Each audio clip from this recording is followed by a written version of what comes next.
ಇದ್ದೀನಿ. ಕಡೆವರೆಗೂ ನೋಡಿ. ಖಂಡಿತವಾಗಿ ಇಲ್ಲಿಂದ ಪ್ರಶ್ನೆಗಳು ಬಂದೇ ಬರ್ತವೆ ಅಂತ ಹೇಳ್ತಾ ಉತ್ತರಗಳು ಸಹಿತ ಬಹಳಷ್ಟು ಸ್ಪಷ್ಟವಾಗಿದ್ದಾವೆ. ಸುಲಭವಾಗಿ ನೀವು ನೆನಪಿನಲ್ಲಿ ಇಟ್ಕೊಳ್ಬಹುದು. ಪಾಯಿಂಟ್ಸ್ ವೈಸ್ ಇದ್ದಾವೆ, ಹೆಚ್ಚು ಅಂಕಗಳನ್ನು ತಂದು ಕೊಡ್ತದೆ ಅಂತ ಹೇಳ್ತಾ ಆಲ್ರೆಡಿ ನಾನು ಹಿಂದಿಯಲ್ಲಿ ಅಪ್ಲೋಡ್ ಮಾಡಿರ್ತಕ್ಕಂಥ ಎಲ್ಲ ವಿಷಯಗಳ ಲಿಂಕನ್ನು ಈ ವಿಡಿಯೋದ ಡಿಸ್ಕ್ರಿಪ್ಷನ್ ಬಾಕ್ಸ್ನಲ್ಲಿ ಕೊಟ್ಟಿದ್ದೀನಿ. ಸೊ ಅವುಗಳನ್ನು ಸಹಿತ ನೋಡಿ. ಮತ್ತು ನಿಮಗೆ ಇನ್ನೂ ಹೆಚ್ಚಿನದಾಗಿ ಗುರಿ 80 ಅಂತ ಒಂದು ಸೀರೀಸ್ ಬರ್ತಾ ಇದೆ, ಮಾಡೆಲ್ ಕ್ವಶನ್ ಪೇಪರ್ ಬರ್ತಾ ಇದೆ, ವ್ಯಾಕರಣಗಳು ಬರ್ತಾ ಇದ್ದಾವೆ. ಅವೆಲ್ಲವುಗಳನ್ನು ನೋಡಿದರೆ ಖಂಡಿತವಾಗಿ ರಿಸಲ್ಟ್ ಆಗೇ ಆಗ್ತದೆ. ಸೊ ಸರಿಯಾಗಿ ಫಾಸ್ಟ್ ಮೋಡಲ್ಲಾದರೂ ಕೂಡ ವಿಡಿಯೋವನ್ನು ಕೇಳೋದನ್ನು ಮಾತ್ರ ಮರೆಯದಿರಿ. फर्स्ट क्वेश्चन, भारत माता के प्रकृति सौंदर्य का वर्णन कीजिए। मातृभूमि के खेत हरे भरे और सुंदर है, वन उपवन फल फूलों से भरे हुए हैं। मातृभूमि के अंदर खनिजों का व्यापक धन भरा हुआ है। भारत माँ सुख संपत्ति धन धाम को मुक्त हस्त से बांट रही है। प्रश्न 2, मातृभूमि का स्वरूप का वर्णन कीजिए। मातृभूमि के एक हाथ में न्याय पताका है, दूसरे हाथ में ज्ञान दीप है। कोटि कोटि जन आज भारत माँ के साथ है। जय हिंद का नाद सकल नगर और ग्राम में गूंज उठा है। भारत माँ अमरों की जननी है, इसके हृदय में ಗಾಂಧಿ ಬುದ್ಧ और राम शायित हुए हैं ಅಂತಕ್ಕಂಥದ್ದನ್ನು ಕೂಡ ಬರಿಬಹುದು. ಇನ್ನು ಸೇಬ್ के हालत के बारे में लिखे ಅಂತಕ್ಕಂಥ ಒಂದು ಪ್ರಶ್ನೆ ಇದೆ. एक सेब सड़ा हुआ था, 1 रुपये के आकार का छिलका गल गया था, यानी पहला सेब. दूसरा सेब आधा सड़ा हुआ था. तीसरा सेब सड़ा तो नहीं था लेकिन एक तरफ दबकर बिल्कुल पिचक गया था. चौथा सेब बेदाग था मगर उसमें एक काला सुराग था, जैसे अक्सर बेरों में होता है. एक सेब भी खाने लायक नहीं था. ಮುಂದಿನ ಪ್ರಶ್ನೆ, प्रेमचंद जी कश्मीरी सेब पाठ से क्या संदेश देना चाहते हैं?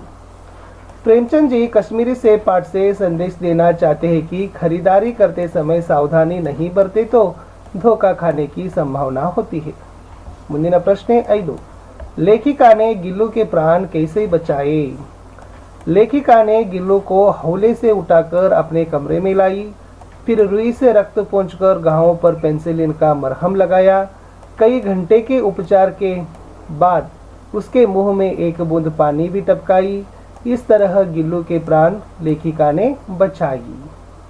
ಇನ್ನು ಗಿಲ್ಲು के प्रति महादेवी वर्मा जी की ममता का वर्णन कीजिए ಅಂತ ಒಂದು ಪ್ರಶ್ನೆ ಬರ್ತದೆ. महादेवी वर्मा जी के घर में बहुत से पशु पक्षी थे, लेकिन गिल्लू से उन्हें अधिक प्रेम था. बड़ी कठिनाई से उसे वर्मा जी ने थाली के पास बैठना और खाना सिखाया था. जब गिल्लू की जीवन यात्रा का अंत आ गया तो लेखिका ने हीटर जलाकर उसे उष्णता देने लगी. इससे गिल्लू के प्रति महादेवी वर्मा का ममत्व हमें दिखाई देता है. ಇನ್ನು ಗಿಲ್ಲು के ಕಾರ್ಯಕಲಾಪ मोस्ट इंपॉर्टेंट ಆಗಿರತಕ್ಕಂಥ क्वेश्चंस ಬಂದೇ ಬರ್ತಕ್ಕಂಥ ಪ್ರಶ್ನೆ. गिल्लू स्वयं हिलाकर अपने घर में झूलता और अपनी कांच की मनकों सी आंखों से कमरे के भीतर और खिड़की से बाहर न जाने क्या देखता समझता रहता था. भूख लगने पर चिक चिक करके मानो वह वर्मा जी को सूचना देता और काजू या बिस्कुट मिल जाने पर अपने पंजों से उसे कुतरता रहता. उसकी समझदारी और कार्यकलाप से सबको आश्चर्य होता था. वर्मा जी को चौंकाने के लिए गिल्लू कभी फूलदानों के फूलों में, कभी पर्दे की चुन्नट में, कभी सोन जूही की पत्तियों में छिप जाता था. लेखिका का ध्यान आकर्षित करने के लिए गिल्लू उनके पैर तक आकर सर से पर्दे पर चढ़ जाता और फिर उसी तेजी से उतरता. उसका यह दौड़ने का क्रम तब तक चलता जब तक लेखिका उसे उठने पकड़ने के लिए न उठती. लेखिका के थाली के पास बैठकर बड़ी सफाई से एक एक चावल उठा के खाता रहता. लेखिका के अस्वस्थता में सिरहाने बैठकर अपने नन्हे नन्हे पंजों से उनके सिर और बालों को हौले हौले से सहलता रहता. ಇನ್ನು ಪ್ರಕೃತಿ पर सर्वत्र है ವಿಜಯಿ ಪುರುಷ ಆಸೀನು ಬಂದ್ರು ಒಂದೇ. ಆಮೇಲೆ ಮಾನವ की ಭೌತಿಕ ಸಾಧನಾ का वर्णन कीजिए ಅಂದ್ರೂ ಕೂಡ ಎರಡು ಪ್ರಶ್ನೆ ಒಂದೇ. ಅಭಿನವ ಮನುಷ್ಯದಲ್ಲಿ ಬರ್ತದೆ. प्रकृति पर सर्वत्र है विजयी पुरुष आसीन. इस पंक्ति का आशय यह है कि आज मानव ने प्रकृति के हर तत्व पर विजय प्राप्त कर ली है. मानव ने प्रकृति को अपने नियंत्रण में रखा है.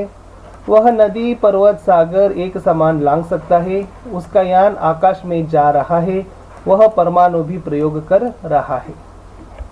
इन दिनकर जी के अनुसार मानव का सही परिचय क्या है? दिनकर जी के अनुसार मानव के बीच प्रेम का रिश्ता जोड़कर आपस की दूरी को मिटाता वही मानव कहलाने का अधिकारी है. ऐसा करने से ही मानव मानव बन सकता है, यही मानव का सही परिचय है। नेक्स्ट, अहमद जलालुद्दीन का परिचय दीजिए ಅಂತ मेरा बचपन पाठದಲ್ಲಿ ಪ್ರಶ್ನೆ ಬರ್ತದೆ। अहमद जलालुद्दीन एक स्थानीय ठेकेदार थे। जैनुल आबदीन के साथ मिलकर लकड़ी की नौकाएं बनाने का काम शुरू किया। अहमद जलालुद्दीन की शादी अब्दुल कलाम की बड़ी बहन जोहरा के साथ हो गई। अहमद जलालुद्दीन का शिक्षा का स्तर भी काफ़ी अच्छा था। उम्र में काफ़ी फ़र्क होने के बाद भी अब्दुल कलाम और अहमद जलालुद्दीन अंतरंग मित्र बन गए। अहमद जलालुद्दीन ने ही अब्दुल कलाम को सीमित दायरे से निकालकर बाहरी दुनिया का बोध कराया। नेक्स्ट क्वेश्चन, जैनुल आबदीन नमाज के बारे में क्या कहते थे? जैनुल आबदीन नमाज के बारे में यह कहते थे कि जब तुम नमाज पढ़ते हो तो तुम अपने शरीर से इतर ब्रह्मांड का एक हिस्सा बन जाते हो, जिसमें दौलत, आयु, जाति या धर्म पंथ का कोई भेदभाव नहीं होता। इन शमसुद्दीन अखबारों का वितरण का कार्य कैसे करते थे? शमसुद्दीन रामेश्वरम में अखबारों के एकमात्र वितरक थे। अखबार रामेश्वरम स्टेशन पर सुबह की ट्रेन से पाम्बन पहुंचती थी। इस अखबार एजेंसी को अकेले शमसुद्दीन ही चलाते थे। रामेश्वरम में अखबारों की जुमला 1000 प्रतियां बिकती थी। इन नेक्स्ट, बसंत एक ईमानदार लड़का है कैसे अंत बರ್ತದೆ? बसंत एक ईमानदार लड़का है क्योंकि वह छलनी, बटन और दिया सलाई बेचकर मेहनत करके पेट पालता था। छलनी बेचे बिना पैसे लेने वह भीख समझता है। घायल स्थिति में भी वह होश आने पर पंडित राजकिशोर के पैसे अपने भाई प्रताप के हाथों में लौटाता है। जब पंडित राजकिशोर चिकित्सा के लिए अस्पताल ले जाने लगते हैं तो कहता है, मैं गरीब हूँ, इतने पैसे मेरे पास नहीं हैं। इससे हम कह सकते हैं कि बसंत एक ईमानदार और स्वाभिमान लड़का भी है। अगला प्रश्न है, पंडित राजकिशोर के मानवीय व्यवहार का परिचय दीजिए। पंडित राजकिशोर एक मानवीय व्यवहार वाले व्यक्ति है, क्योंकि बसंत की हालत सुनकर वे छलनी खरीदने के लिए तैयार हो जाते हैं। जब प्रताप के जरिए बसंत की दुर्घटना के बारे में सुनते हैं तो मदद करने के लिए निकल पड़ते हैं। डॉक्टर को भी लेकर आने के लिए वह अपने नौकर से कहते हैं। बसंत को आगे की चिकित्सा के लिए अस्पताल ले जाने के लिए भी तैयार होते हैं।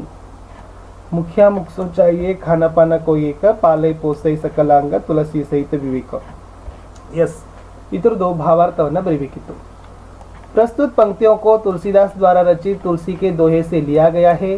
प्रस्तुत दोहे में तुलसीदास जी कहते हैं कि मुखिया को मुख के समान होना चाहिए। मुँह खाने पीने का काम अकेला करता है, लेकिन वह जो खाता पीता है उससे शरीर के सारे अंगों का पालन पोषण होता है। तुलसी की राय में मुखिया को भी ऐसे ही विवेकवान होना चाहिए। नेक्स्ट, जड़ चेतन गुण दोषमय विश्व कीन करतार, संत हंस गुण गहई पय परिहरिवारी विकार। प्रस्तुत पंक्तियों को तुलसीदास द्वारा रचित तुलसी के दोहे से लिया गया है। प्रस्तुत दोहे में तुलसीदास कहते हैं कि सृष्टिकर्ता ने इस संसार को जड़ चेतन और गुण दोषों से मिलाकर बनाया है, अर्थात इन संसार में अच्छे बुरे, समझ ना समझ के रूप में अनेक गुण दोष से भरे हुए हैं, लेकिन हंसरूपी साधु लोग विकारों को छोड़कर अच्छे गुणों को अपनाते हैं। नेक्स्ट, दया धर्म का मूल है, पाप मूल अभिमान, तुलसी दया न छाड़िए जब लग घट में प्राण। प्रस्तुत पंक्तियों को तुलसीदास द्वारा रचित तुलसी के दोहे से लिया गया है। प्रस्तुत दोहे में तुलसीदास कहते हैं कि दया धर्म का मूल है और अभिमान पाप का, इसलिए जब तक शरीर में प्राण है तब तक मानव को अपना अभिमान छोड़कर दयालु बने रहना चाहिए। आगे का दोहा था, तुलसी साथी विपत्ति के विद्या विनय विवेक, साहस सुकृति सुसत्यव्रत, राम भरोसो एक। प्रस्तुत पंक्तियों को तुलसीदास द्वारा रचित तुलसी के दोहे से लिया गया है। प्रस्तुत दोहे में तुलसीदास कहते हैं कि मनुष्य पर जब विपत्ति आती है तब विद्या, विनय और विवेक ही उसका साथ निभाते हैं। जो राम पर भरोसा करता है वह साहसी, सुसत्यव्रती और सुकृतवान बनता है। इन राम नाम मणि दीप धरो, जीह देहरि द्वार, तुलसी भीतर बाहिरो, जो चाहसी उजियार। प्रस्तुत पंक्तियों को तुलसीदास द्वारा रचित तुलसी के दोहे से लिया गया है। प्रस्तुत दोहे में तुलसीदास कहते हैं कि जिस तरह देहरी पर दिया रखने से घर के भीतर तथा आंगन में प्रकाश फैलता है, उसी प्रकार राम नाम जपने से मानव की आंतरिक और बाह्य शुद्धि होती है। दक्षिणी शिखर पर चढ़ते समय विचेंद्री के अनुभव के बारे में लिखिए ಅಂತ ಒಂದು ಪ್ರಶ್ನೆ ಬರ್ತದೆ। दक्षिणी शिखर पर चढ़ते समय विचेंद्री ने एक नायलॉन की रस्सी का सहारा लिया और शिखर पर चढ़ा। आवश्यक 4 लीटर ऑक्सीजन की अपेक्षा लगभग 2.5 लीटर ऑक्सीजन प्रति मिनट की दर से लेकर चढ़ रही थी। रेगुलेटर से जैसे ही ऑक्सीजन की आपूर्ति बढ़ाई तो उनकी कठिन चढ़ाई भी आसान लगने लगी। दक्षिणी शिखर के ऊपर हवा की गति बढ़ गई थी। उस ऊंचाई पर तेज हवा के झोंके भुरभुरे बर्फ के कणों को चारों तरफ उड़ा रहे थे, जिससे कुछ दिखाई नहीं दे रहा था।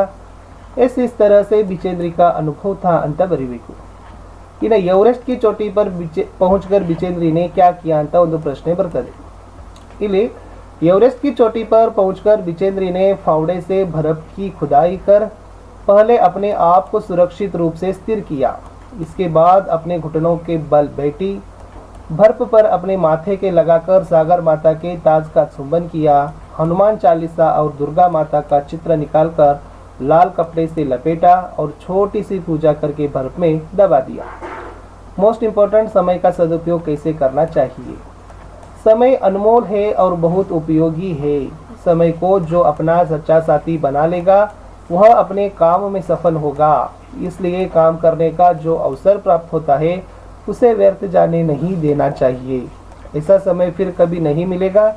समय खोकर आगे बहुत पछताना पड़ेगा, अतः समय का सदुपयोग करना चाहिए। बलराम कृष्ण के साथ खेलने क्यों नहीं जाना चाहता। नोड़ी, बलराम कृष्ण को हमेशा चिढ़ाता रहता है, उससे कहता है कि तुम क्यों काले हो। नंद और माता यशोदा तो गोरे हैं। यशोदा माता ने तुम्हें जन्म नहीं दिया बल्कि मोल लिया है। इसी कारण से बलराम के सभी दोस्त चुटकी दे देकर हंसते हैं। इसलिए कृष्ण बलराम के साथ खेलने नहीं जाना चाहता है। यशोदा कृष्ण के क्रोध को कैसे शांत करती है ಅಂತ ಪ್ರಶ್ನೆ ಒಂದು ಬರ್ತದೆ। यशोदा कृष्ण से कहती है, सुनो कृष्ण, बलराम तो बचपन से ही चुगलखोर है, दुष्ट है।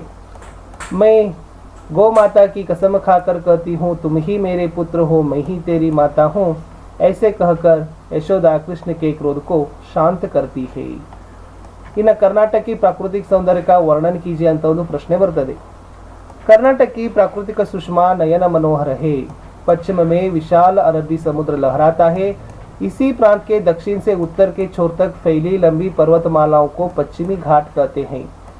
इन्हीं घाटों का कुछ भाग सह्याद्री कहलाता है। दक्षिण में नीलगिरी की पर्वतमाला शोभायमान है ಅಂತ ಬರೀಬಹುದು। ಇನ್ನು कर्नाटक के शिल्पकला और वास्तुकला का परिचय दीजिए ಅಂತ ಒಂದು ಪ್ರಶ್ನೆ ಬರ್ತದೆ। कर्नाटक की शिल्पकला अनोखी है। बादामी ऐहोळे पट्टदकल्लू में जो मंदिर है उनकी शिल्पकला और वास्तुकला अद्भुत है। बेलूरू, हड़ेबीडू, सोमनाथपुर के मंदिरों में पत्थर की जो मूर्तियां हैं वे सजीव लगते हैं। ये सुंदर मूर्तियां हमें रामायण महाभारत की कहानियां सुनाती है। श्रवण बेलगोल में 57 फुट ऊंची गोमटेश्वर की एक शिला प्रतिमा है जो दुनिया को त्याग और शांति का संदेश दे रही है। विजयपुर की विस्परिंग गैलरी वास्तुकला का अद्वितीय दृष्टांत है। मैसूरू का राजमहल कर्नाटक के वैभव का प्रतीक है। प्राचीन saint Philomena church, Jagan Mohan राजमहल और पुरातत्व वस्तु संग्रहालय अत्यंत आकर्षणीय है ಅಂತ ನಾವು ಏನು ಮಾಡಬಹುದಾಗಿತ್ತು, ಬರಿಬಹುದಿತ್ತು। नेक्स्ट, कन्नड़ भाषा तथा संस्कृति को कर्नाटक के साहित्यकारों की क्या देन है। कर्नाटक के अनेक साहित्यकारों ने सारे संसार में कर्नाटक की कीर्ति फैलाई है। वचनकार बसवन्ना क्रांतिकारी समाज सुधारक थे। अक्कमहादेवी, अल्लम प्रभु, सर्वज्ञ जैसे अनेक संतों ने अपने वचनों द्वारा प्रेम, दया और धर्म की सीख दी है। पुरंदरदास, कनकदास और भक्त कवियों ने भक्ति, नीति, सदाचार के गीत गाए हैं।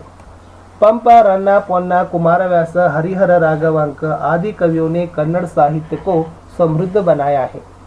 आधुनिक काल के साहित्यकारों को ज्ञानपीठ पुरस्कार से प्राप्त है। इन सोशल नेटवर्किंग एक क्रांतिकारी खोज है कैसे ಅಂತ ಒಂದು ಪ್ರಶ್ನೆ ಬರ್ತದೆ। सोशल नेटवर्किंग एक क्रांतिकारी खोज है जिसने दुनिया भर के लोगों को एक जगह ला खड़ा कर दिया है। सोशल नेटवर्किंग के कई साइट्स है जैसे फेसबुक, आर्कुट, ट्विटर, लिंक्डइन आदि। इन साइटों के कारण देश विदेश के लोगों की रहन सहन, वेशभूषा, खान पान के अलावा कला तथा संस्कृति का प्रभाव शीघ्रातिशीघ्र हमारे समाज पर पड़ रहा है ಅಂತ ಬರಿಬೇಕಿತ್ತು. ಇನ್ನು ಮುಖ್ಯ ಅತಿಥಿ की बेईमानी कहाँ दिखाई देती है ಅಂತ ಒಂದು ಪ್ರಶ್ನೆ ಬರ್ತದೆ. मुख्य अतिथि सम्मेलन को जाते समय पहले दर्जे का बजाय दूसरे दर्जे में जाकर 150 रुपये बचाना चाहते थे. स्टेशन पर उन्हें 10 बड़ी फूल मालाएं पहनाई गई तो फूल मालाएं भी बेचने का विचार उन्हें आता है. जब अपनी चप्पलें चोरी हो जाती है तो दूसरों की चप्पलें पहनकर चले जाते हैं. इन सब घटनाओं से मुख्य अतिथि की बेईमानी दिखाई देती है ಅನ್ನೋದನ್ನು ನಾವೇನು ಮಾಡಬಹುದಾಗಿತ್ತಪ್ಪ ಅಂದರೆ ಬರಿಬಹುದಾಗಿತ್ತು. ಇಷ್ಟು ಪ್ರಶ್ನೆಗಳನ್ನು ನಾನು ಕೊಟ್ಟಿದ್ದೀನಿ.